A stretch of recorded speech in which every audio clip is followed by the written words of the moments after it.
Patancheru MLA Mahipal Reddy మరి కాసేపట్లో కాంగ్రెస్ లో చేరనున్నారు. ఈ మేరకు తన అనుచరులకు ఫోన్లు చేసి పార్టీ మారుతున్నట్లుగా మహిపాల్ రెడ్డి చెప్తున్నారు. వస్తే తనతో పాటు కాంగ్రెస్ లోకి రావాలని, లేకపోతే మీ ఇష్టమంటూ వారితో చెప్తున్నట్లుగా సమాచారం. సాయంత్రం 4 గంటలకు సీఎం రేవంత్ రెడ్డి సమక్షంలో కాంగ్రెస్ కండువా కప్పుకోనున్నారు మహిపాల్ రెడ్డి. మరోవైపు పటాన్చెరు కాంగ్రెస్ నేతలు సమావేశమై మహిపాల్ రెడ్డి చేరికపై చర్చిస్తున్నట్లు తెలుస్తోంది.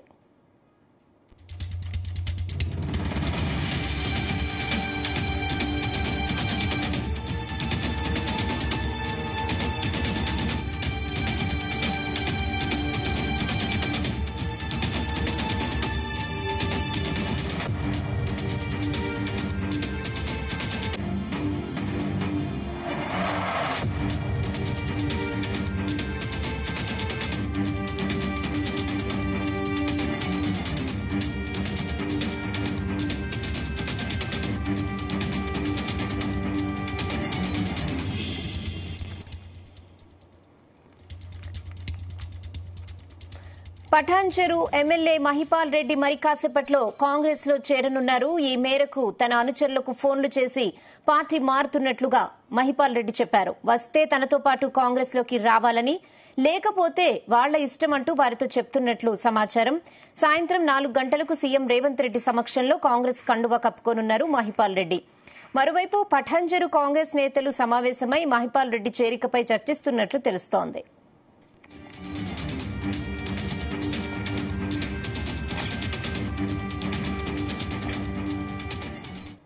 ఇదే విషయంపై మరిన్ని అప్డేట్స్ మా ప్రతినిధి నగేష్ అందిస్తారు. నగేష్, రెహానా పటాన్చెరు ఎమ్మెల్యే గూడెం మహిపాల్ రెడ్డి పార్టీ మారేందుకు సిద్ధమయ్యారని చెప్పుకోవచ్చు. ఆయన గత కొన్ని రోజులుగా పార్టీ మారేందుకు అయితే వ్యూహాలు రచిస్తున్నారు. ముఖ్యంగా ఈడీ దాడుల తర్వాత ఆయనకు బీఆర్ఎస్ పార్టీలో ఉంటే ఇంకా మనుగడ లేదనే నిర్ణయానికి వచ్చినట్టుగా తెలిసింది. దాంతోనే మొదట బీజేపీలోకి వెళ్లే ప్రయత్నం అయితే చేశారు.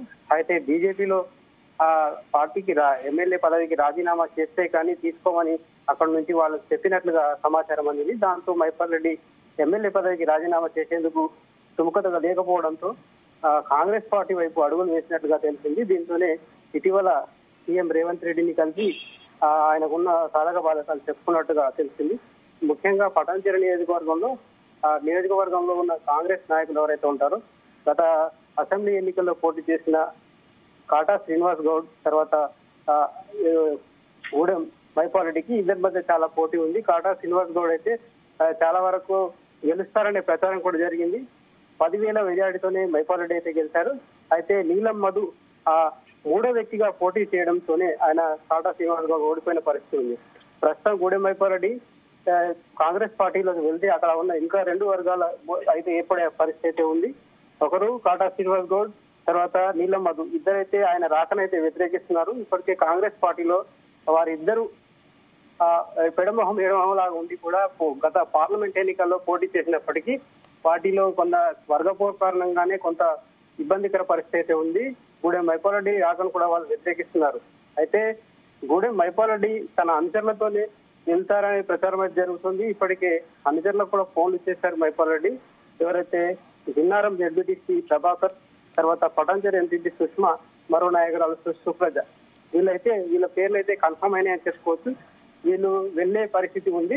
ఆయనతో కార్పొరేటర్ల విషయానికి వస్తే అటు పటాన్చెరు కావచ్చు బతాయి, అటు పటాన్చెరు కార్పొరేటర్ మెట్టు కుమార్ అయితే సుముఖంగా లేదు మహిపాల్ రెడ్డి వెంట వెళ్ళడానికి. పుష్పా నగేష్ అయితే ఆర్సీపురం కార్పొరేటర్ వెళ్లే అవకాశం అయితే ఉందని చెప్పుకోవచ్చు. సింధు ఆదర్శ్ రెడ్డి భారతీనగర్ కార్పొరేటర్, ఈమె కూడా అటు ఇటుగా ఉంది పరిస్థితి.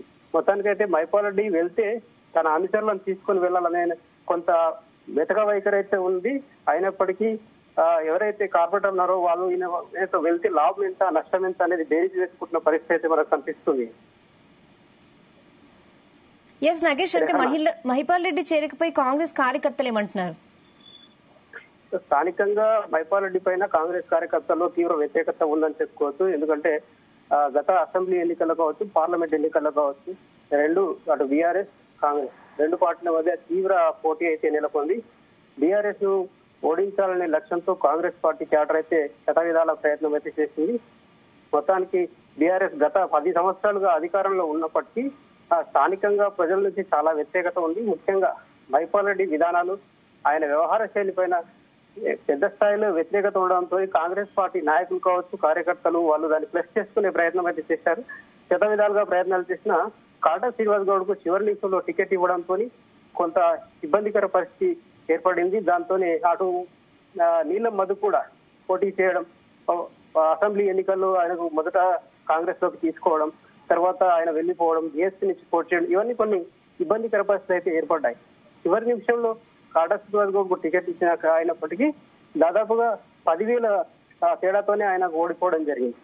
ఈ ఈ పూర్తి పరిస్థితుల్లో మనం అధ్యయనం చేస్తే ఎవరైతే మైపాల్ రెడ్డి ఉన్నారో ఆయనకు చాలా వ్యతిరేకత ఉంది. కార్యకర్తలు అయితే ఆయన వస్తే సహించేది అని ఏదైతే ప్రదర్శిస్తున్న పరిస్థితి అయితే ఉంది.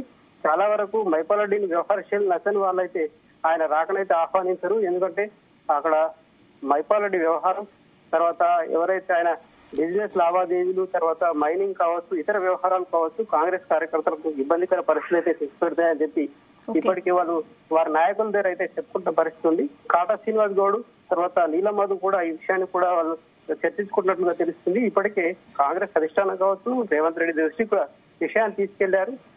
మైపాల్ రెడ్డి వస్తే కొంత ఇబ్బందికర పరిస్థితులు ఉంటాయని చెప్పి వాళ్ళు చెప్పినట్టుగా మనకు తెలిసింది. రేహనా. ఎస్ నగేష్, అంటే ఇప్పుడు మహిపాల్ రెడ్డిని వ్యతిరేకిస్తున్న వారు ప్రత్యేకంగా సమావేశమైనట్లుగా కూడా తెలుస్తుంది. మరి వాళ్ళని కాంగ్రెస్ సీనియర్ నేతలు ఏమైనా బుజ్జగిస్తారా? ఏం జరుగుతుంది అనుకోవచ్చు?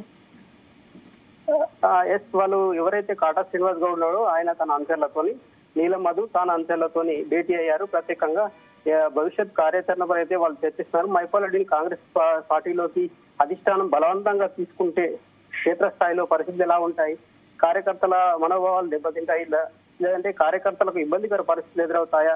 అటు బీఆర్ఎస్ కావచ్చు, ఇటు కాంగ్రెస్ కావచ్చు, రెండు కార్యకర్తల మధ్య ఉన్న విభేదాలు అయితే తారస్థాయికి చేరే అవకాశం ఉంది. ముఖ్యంగా వర్గపోరు అనేది పెంచి పోషించినట్టుగా అవుతుందని చెప్పి వాళ్ళైతే చర్చించుకుంటున్నారు. ఇదే విషయాన్ని ఇటు సీఎం రేవంత్ రెడ్డికి కావచ్చు, అటు అధిష్టానం దృష్టికి కూడా గతంలోనే తీసుకెళ్లారు. ఈ విషయంతో కార్యకర్తలతో కూడా ఇరువురు నేతలు అయితే చర్చలు జరుపుతున్నారు. ఒకవేళ ఇక్కడ హైదరాబాద్ కావచ్చు, ఢిల్లీ స్థాయిలో ఉన్న ఒత్తిళ్ల కారణంగా మైపాల్ రెడ్డిని ఒకవేళ తీసుకుంటే ఏ విధంగా వ్యవహరించాలి, ఆయన స్థానం ఏ విధంగా ఉంటుంది, ప్రస్తుతం ఉన్న కాటా శ్రీనివాస్ గౌడ్ కు ఏదైనా నామినేటెడ్ పోస్ట్ ఇస్తారా, లేదంటే నీలం మధుకు ఏదైనా ప్రాధాన్యకరమైన పోస్ట్ ఇస్తారని చెప్పి చర్చ జరుగుతుంది. కార్యకర్తలు అయితే తమ నాయకులకు ప్రాధాన్యకర పోస్టులు ఇస్తే తప్ప వాళ్ళు వెనుదిరిగే పరిస్థితి లేదు. దాంతోనే ఈ ఇరువురు నాయకులు అయితే చర్చలు జరుపుతున్న పరిస్థితి. దీంతో చాలా వరకు పటాన్చెరు నియోజకవర్గ పరిధిలో కొంత రాజకీయ వాతావరణం వేడి ఉందని చెప్పుకోవచ్చు. Okay Nagesh, thanks for the update.